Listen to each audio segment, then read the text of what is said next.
So this tour with Clan of Simox brings together two essential names in European Gothic rock. How did this collaboration came about, and what are you expecting from these shows in Spain? Well, we've worked with the promoter Eclipse Group before when we last came to Madrid. And after the success of that show, he suggested that we come as special guests of Clan of Zymox, and obviously we're delighted to do that because they're legends of the scene. As it happens, I'm in Whitby at the moment, and I actually caught up with the guys 2 nights ago. They played here, so it was quite nice to see them in person. I'm looking forward to see the show.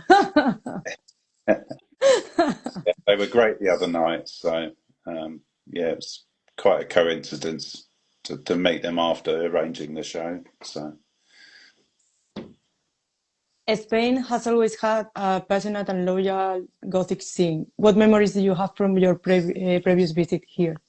I can only speak from personal experience because obviously there's a long, complicated history with this band.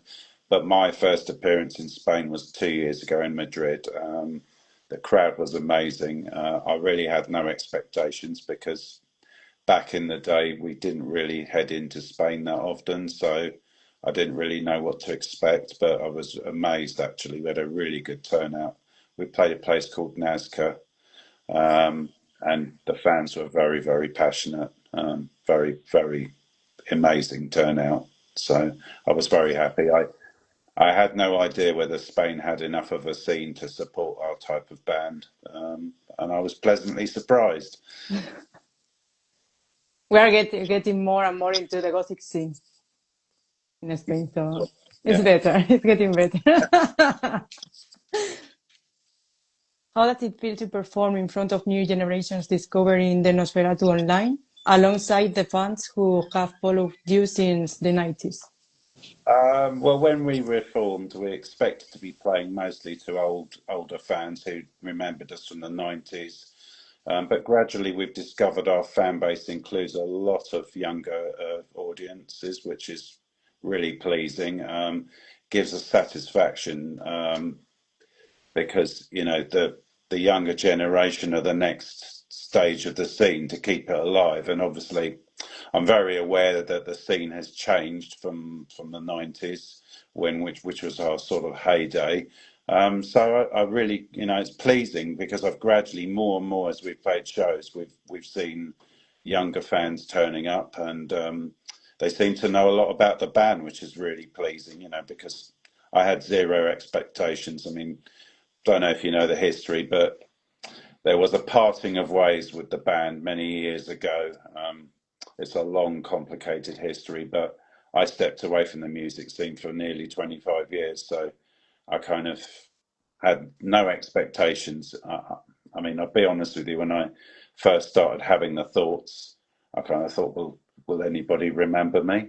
I mean, it's such a long time ago, they've probably forgotten I exist. So I had this idea. I thought there's unfinished business for all the reasons that I could go into about why the band went the way it did. Um, it left a really bad taste in my mouth, and I kind of stepped away from music for many years. Um, and so when I had the idea, I reached out to Louis because he kind of had a similar experience in recent times as I did, and I sort of suggested it to him, and at first he was a bit, well, I don't really know if I want to revisit it. I'm kind of in a better place now, and I'm worried that this is going to affect my psyche, and anyway, we sort of thought, okay, we'll have a rehearsal, just see how it goes, and if it's not working, then we won't bother. And he said, shh, don't tell anybody, it's a top secret. We'll just have a rehearsal and keep it under wraps. And literally the minute we finished the rehearsal, he posted on Facebook, "Oh, we're back." And it's like, Louis, I thought we were going to keep this a secret.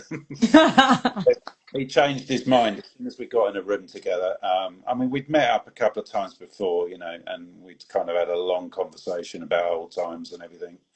And it was really strange. I literally hadn't played Nosferatu songs for near enough 30 years by the time we got going again. And they just came back. It was like muscle memory, just like hairs on the back of my neck stood up and just thought, God, I could just remember where I was when I wrote most of the songs and the feeling that I had, and it was just like, okay, if we're going to do this, we got to do it really well. So, first person we thought of for guitar was Rob Layden, who's played in many bands, not least of which his own Red Sun Revival, but he's played with Eden House, Voices of Masada.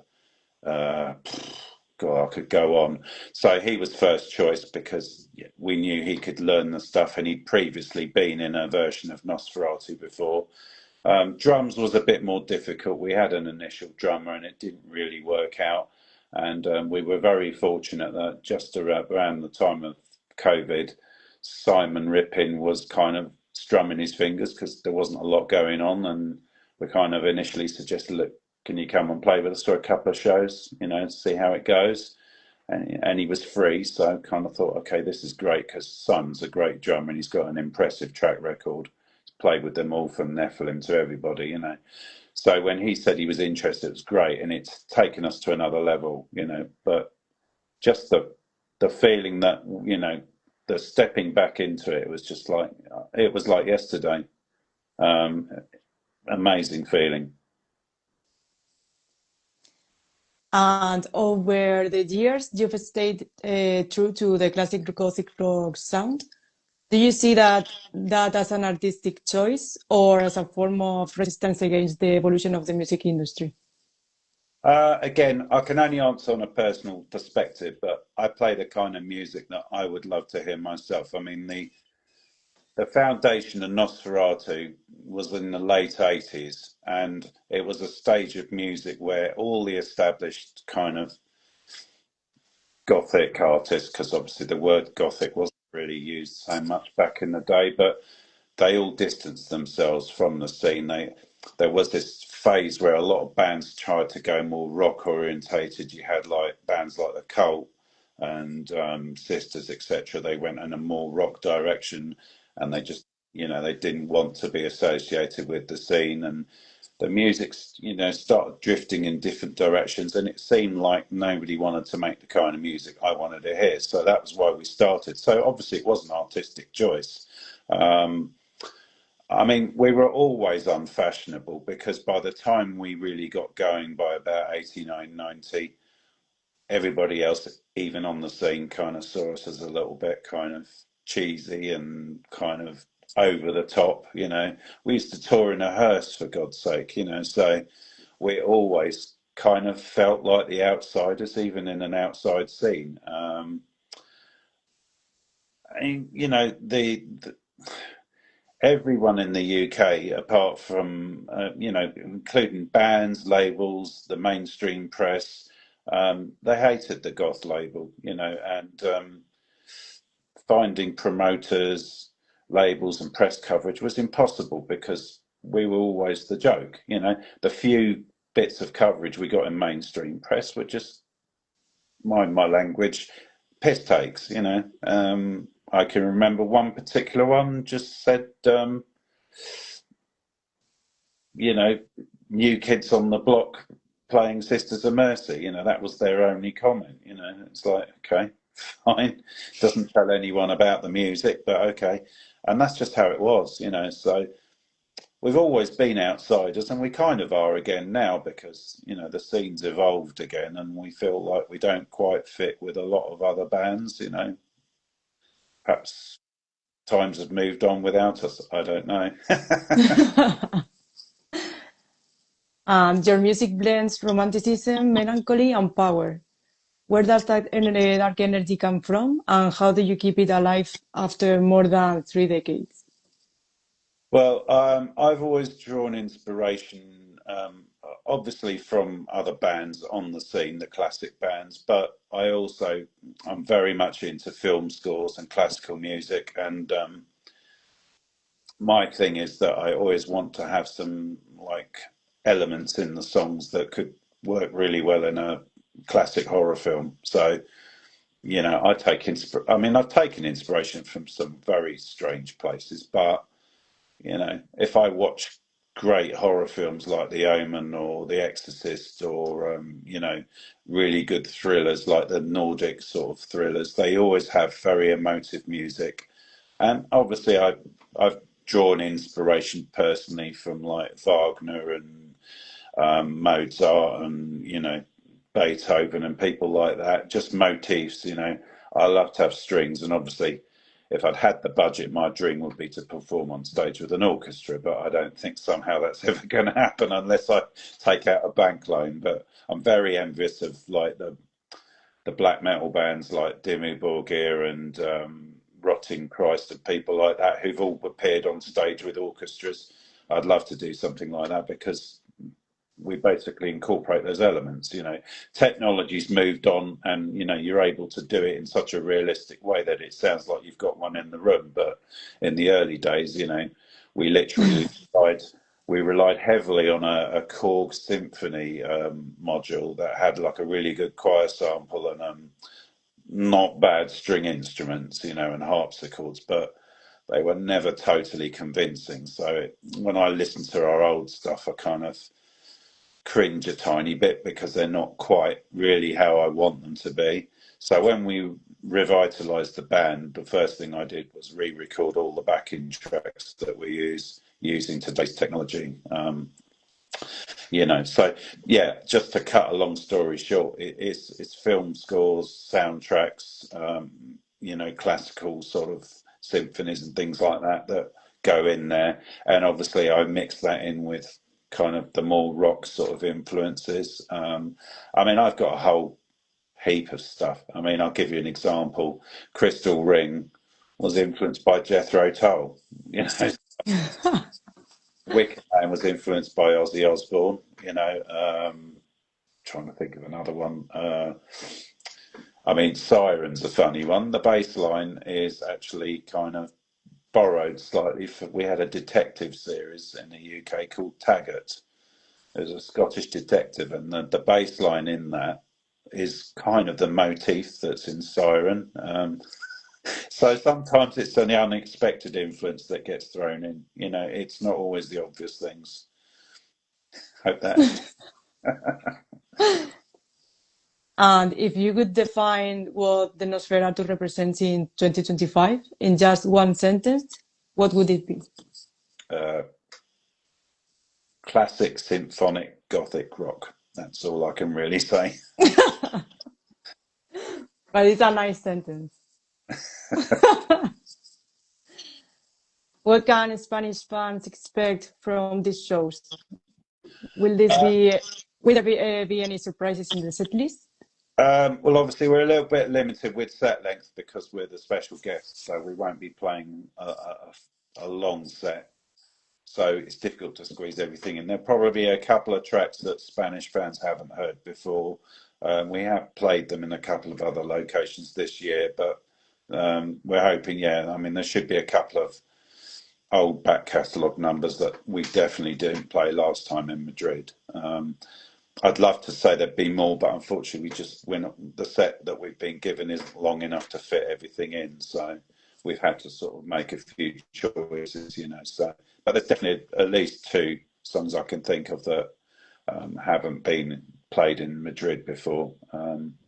What they can expect is a faithful reproduction of what they would expect to hear based on what we've released.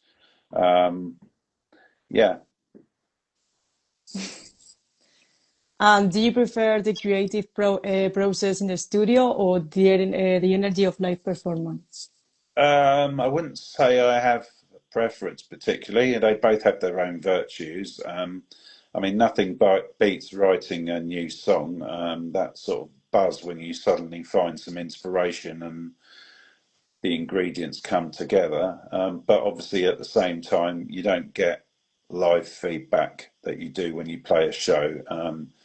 You don't know how people really appreciate your music, and obviously we're not in the fortunate position to get loads of media coverage or TV appearances, so we don't get any audience feedback from releasing music. So like playing live, you get to sort of experience what people really think about your music. I mean, okay, I get around quite a lot, so I do, like, for instance, I've come to Whitby for the Gothic weekend, and I'm minding my own business with all the rest of the public, and I get people coming up telling me how much they, love our songs and what they mean to them.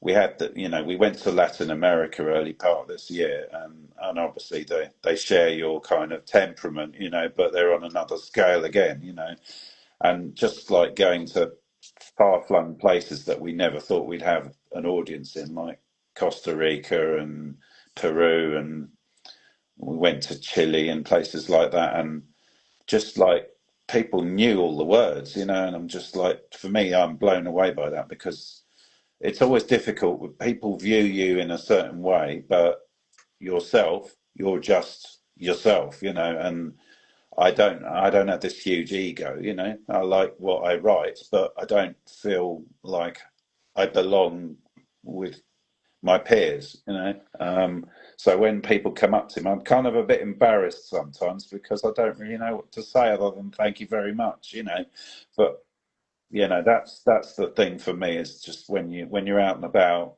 or when you're playing the show, or I always make a point to talk to people after shows. It's just nice to hear the compliments, because that's why you do it. I personally play because I love playing, but I also love to entertain people, and hopefully that they enjoy. And I'm always grateful that they turn up. I value every fan.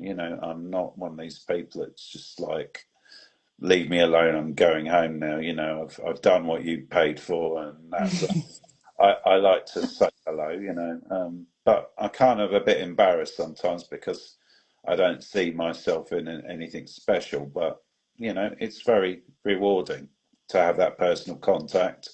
But it's always weird, because I have loads of people say hello to me, and I haven't got a clue who they are. They know me, and I'm like, okay, I don't Yeah. know. Are you talking to me? Did I meet you somewhere? But I don't say it. But I'm thinking, I don't know this person, but they seem to know me.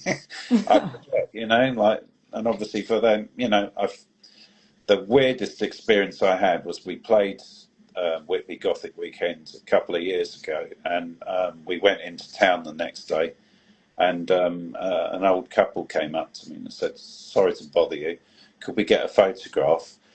My daughter's too embarrassed to ask, and she was about 15, 16. She said, "It's the first show I've ever been to, and you were like amazing." And that was like such a sweet moment, because for somebody's first ever live show to be us, it was like, wow. But she was so shy, because obviously she was really young. But that's nice, because I think without the younger audience, the scene's just going to die. Unfortunately, I should say it, because I'm getting on a bit myself, but the scene is largely made up of much older people, and it's probably a bit intimidating for younger audiences to go to the shows, because they feel like, I'm not like authentic, no one's going to like be nice to me because I'm not a real goth, and all this sort of thing. So I think it's great when they do come, and I understand social media has probably exposed us to a load of younger fans that we probably never have reached otherwise, so it's nice. Do you think Gothic rock should evolve toward more modern sounds, or is preserving its original purity part of its magic? Um, I think there's always been a passion for darker emotional music. Even in literature and art, if you go back 200-300 years, there's always been that kind of pursuance by the human psyche of the darker emotions that we all have. We're all built that way. Happiness is a fleeting element, and we all kind of seek pleasure from kind of the macabre and the melancholic.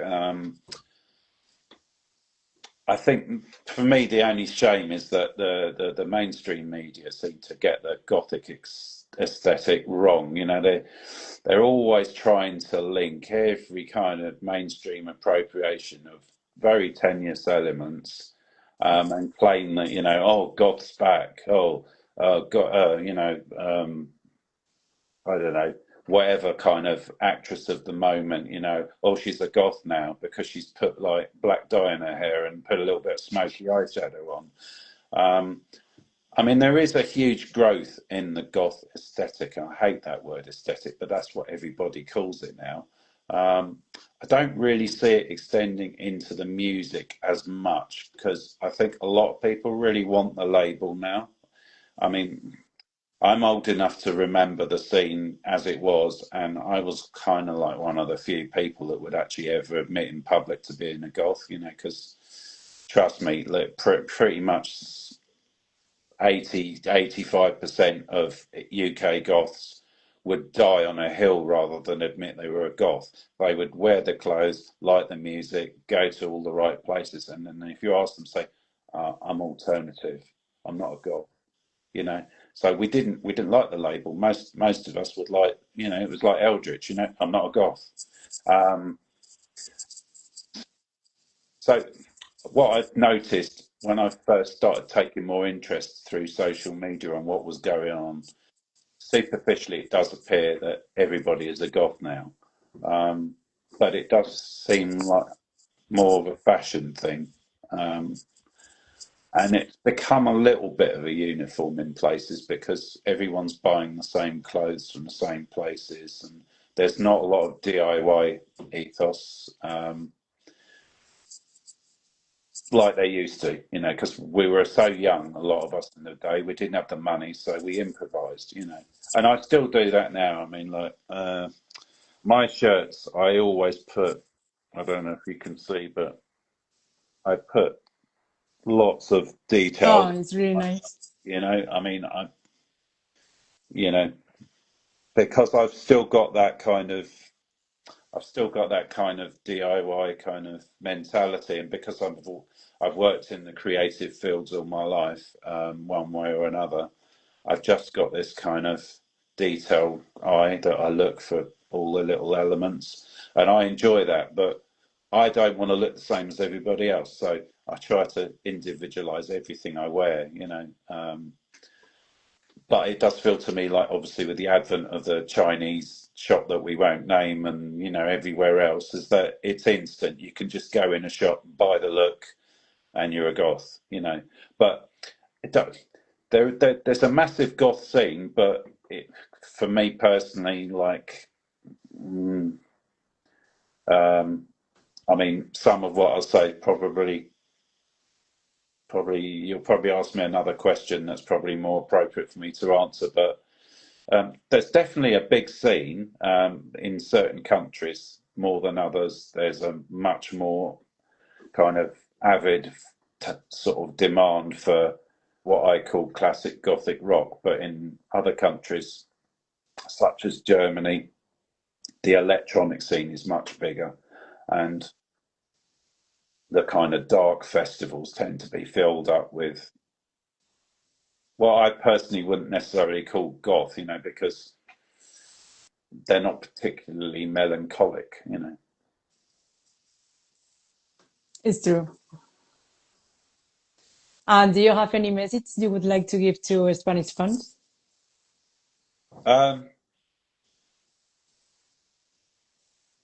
we're looking, obviously, with Barcelona. I've never played Barcelona, so I'm really looking forward to that one. I'm very curious, and obviously, we picked the wrong time of the year, unfortunately, to come to Barcelona. I'm lying on the beach getting a suntan, but I don't think there's any chance of that. But not that there is anyway, because it's not good for my skin. But, yeah, I've got to keep out of the sun, obviously. Uh, what a message. Well, I hope everyone comes out to support two great bands because, from what I saw, Clan of Cymots, they're doing what they do best every night. Um, they were bang on the other night. I think it's a nice blend because they're kind of more to the kind of dark wave kind of end of things, but they have elements that we would use in their songs. So it's a good blend in a way because it's going to be a juxtaposition of two different styles that kind of meet somewhere in the middle. Looking forward to it. I wish my Spanish was better. I could say, gracias Barcelona, Madrid, but that would be about the limit of my bad Spanish. So. We'll teach you more words. Yeah, I mean, just to recap, like, listen, it's not. I think there's room for all kinds of music on the scene. I think that what I've found though is that, especially in the festival scene, is that darkwave and EBM seems to dominate a lot of the lineups. And obviously, I think they've got a factor in the younger crowds, and the younger crowds definitely love their darkwave.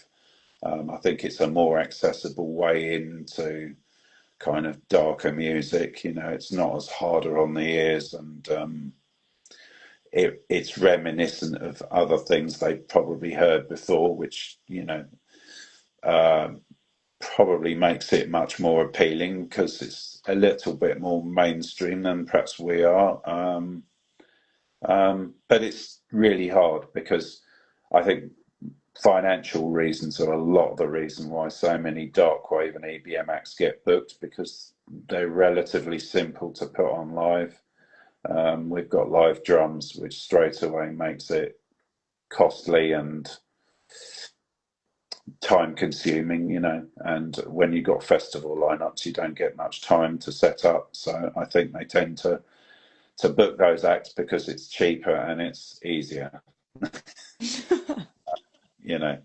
And plus we're in a kind of a bit of a minority now, not that we were ever kind of mainstream or super popular, but we're kind of tagging on behind all the classic gothic rock bands, and there's not that many of us left that can pull in crowds that promoters want to book regular enough.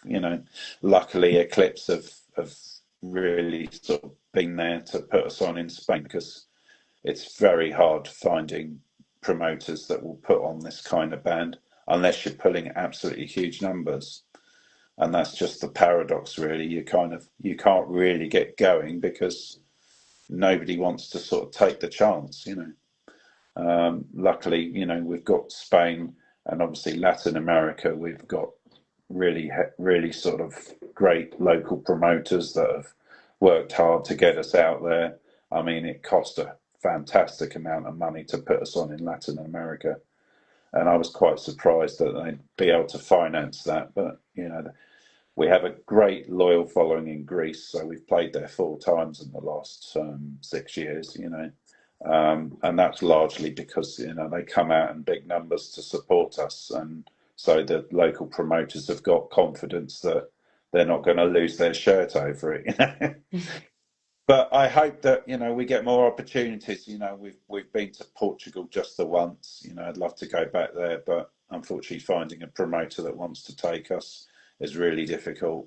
There's still a few festivals we just haven't been able to burst through the door, but we've done most of the ones that kind of are appropriate for us. Unfortunately, we're not metal enough to play metal festivals, and we're not electronic, so we can't do those. Hopefully this goes well and we come back again to Spain. We'd love to do that. Oh, we hope so. I'd have loved to play Valencia as well, but I don't think at the moment we'd Valencia is having too many we could say gothic band. No, exactly. Okay, it's a pleasure speaking to you today. It's a pleasure too. And I see you in Madrid. Yes, okay. Yeah, do come and say hello. Of course.